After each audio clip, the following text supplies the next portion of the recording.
Assalamualaikum warahmatullahi wabarakatuh. Halo semuanya, apa kabar? Semoga selalu diberikan kesehatan dan perlindungan di tengah wabah pandemi COVID-19 yang sedang melanda saat ini. Perkenalkan, saya Kamila Skalania, mahasiswa S1 Pendidikan Administrasi Perkantoran, Fakultas Ekonomi Universitas Negeri Jakarta, akan menjelaskan salah satu materi mata pelajaran korespondensi SMK kelas 10 semester 1, yakni komunikasi kantor, dalam rangka memenuhi ujian akhir semester mata pelajaran perencanaan pembelajaran yang diampu oleh dosen Mem Susan Febriantina, SPD, MPD. Baik, untuk mempermanfaatkan waktu, langsung saja akan saya jelaskan lebih lanjut. Check it out!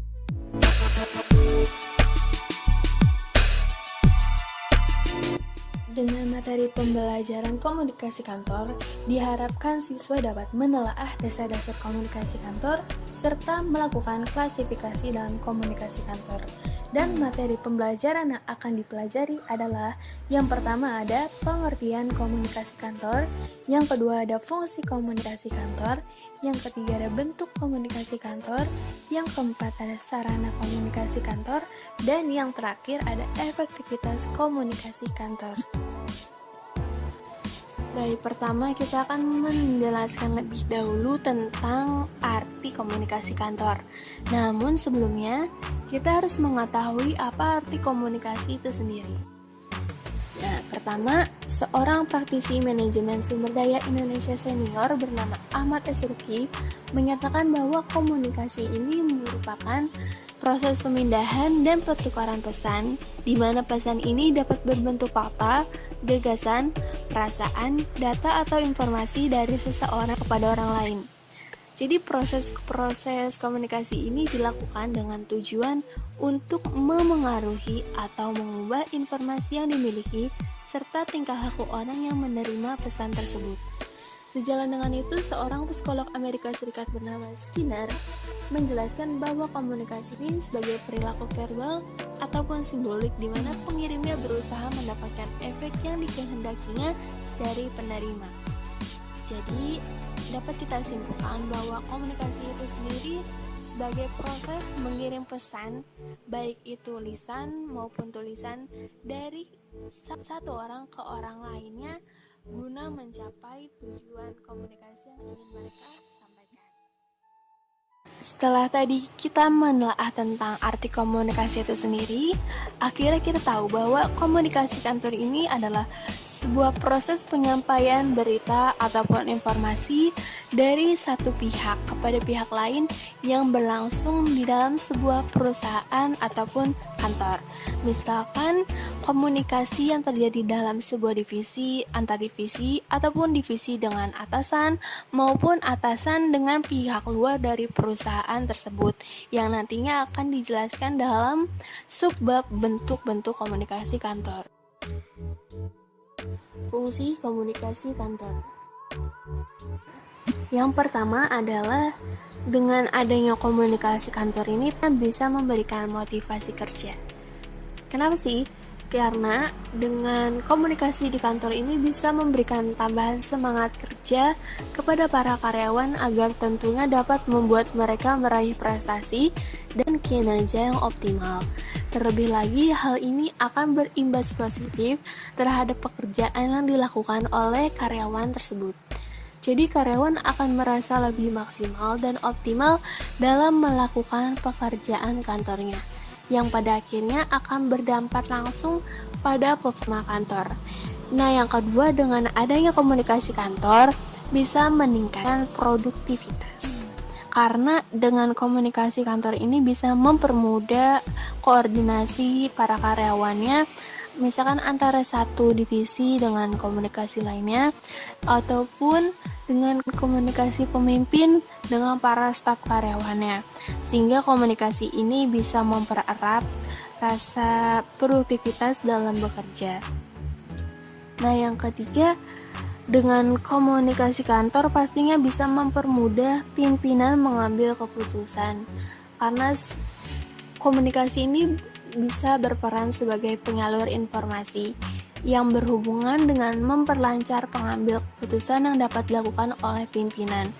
Dengan mentransfer data dan alternatif pilihan yang ada, individu ataupun organisasi akan dengan mudah mengambil keputusan. Semua informasi yang diperoleh dari bawahan akan dijadikan dasar dan panduan dalam setiap pengambilan keputusan, sehingga dampaknya akan bersifat positif terhadap kinerja kantor.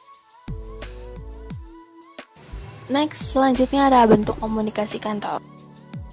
Komunikasi kantor yang pertama adalah komunikasi vertikal. Jadi, apa sih artinya?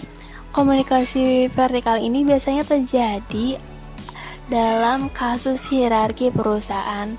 Misalnya, komunikasi yang terjadi antara pimpinan dengan bawahan maupun sebaliknya, bawahan dengan pimpinan.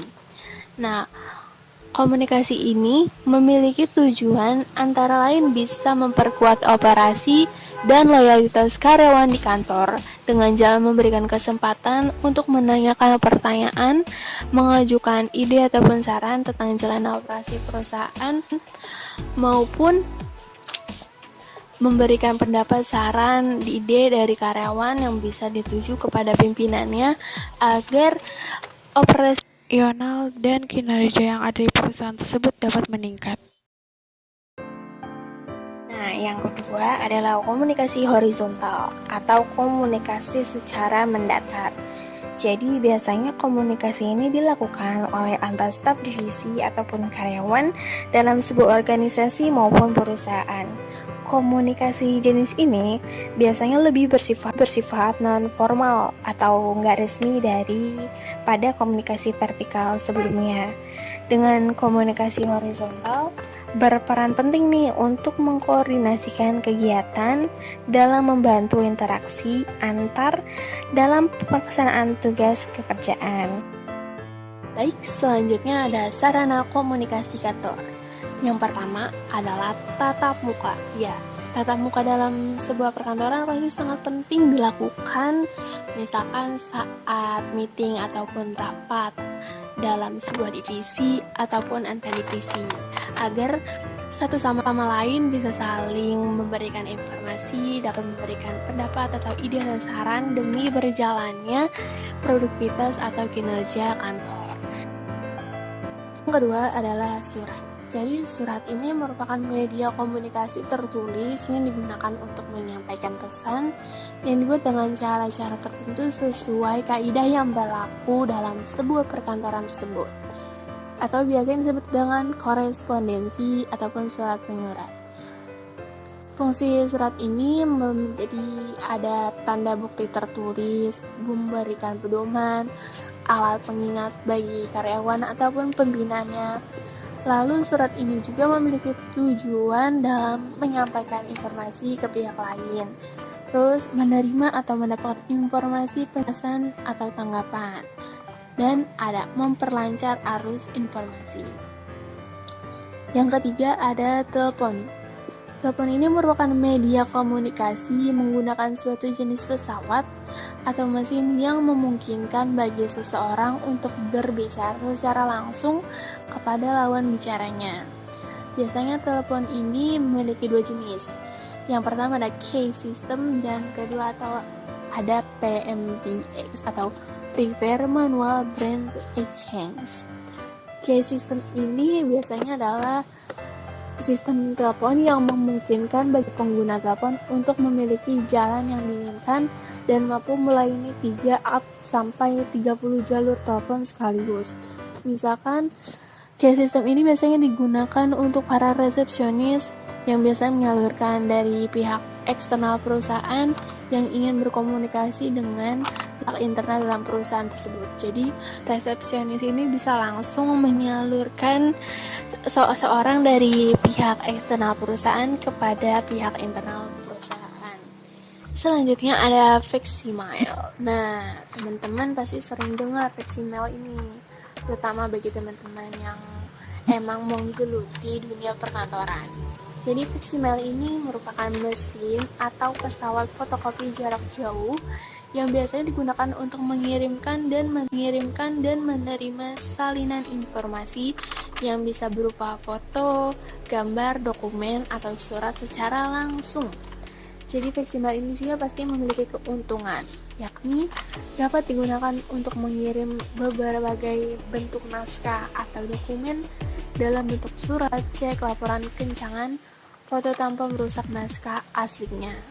Terus dalam penggunaannya pun lebih hemat biaya, waktu, ataupun tenaga.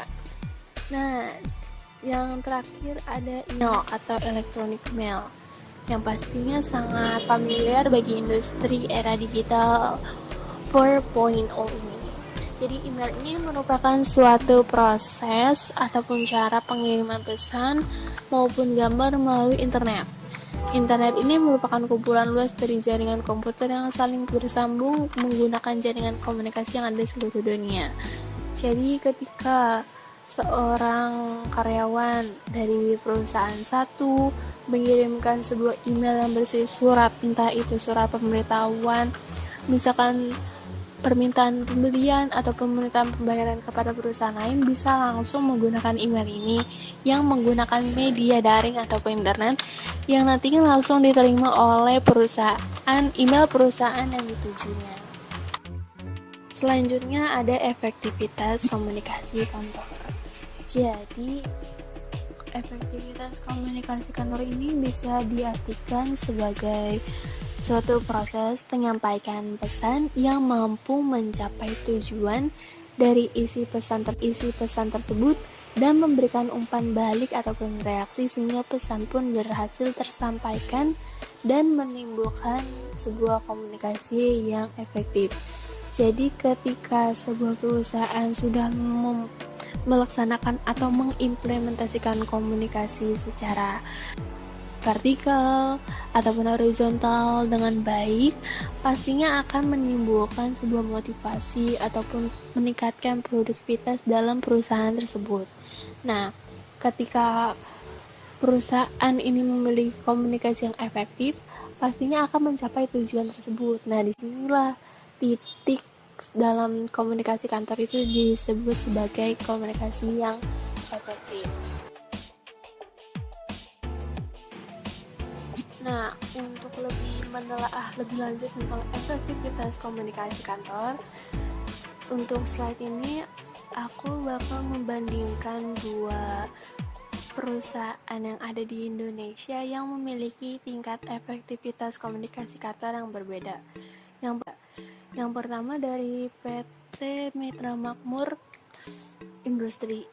Nah, dapat kita lihat di tabel bahwa nilai composite reliability atau uji reliabilitas yang dilakukan oleh penelitian dari Institut Pertanian Bogor ini menyatakan nilai yang di atas dari kriteria bahwa uji ataupun pernyataan hipotetis itu memiliki nilai yang positif. Artinya komunikasi dengan kinerja ini memiliki nilai positif ketika sebuah perusahaan, misalkan di sini contohnya perusahaan PT Mitra Makmur Industri menjalankan komunikasi kantor yang baik, akhirnya berdampak positif kepada kinerja ataupun tujuan yang mereka tuju.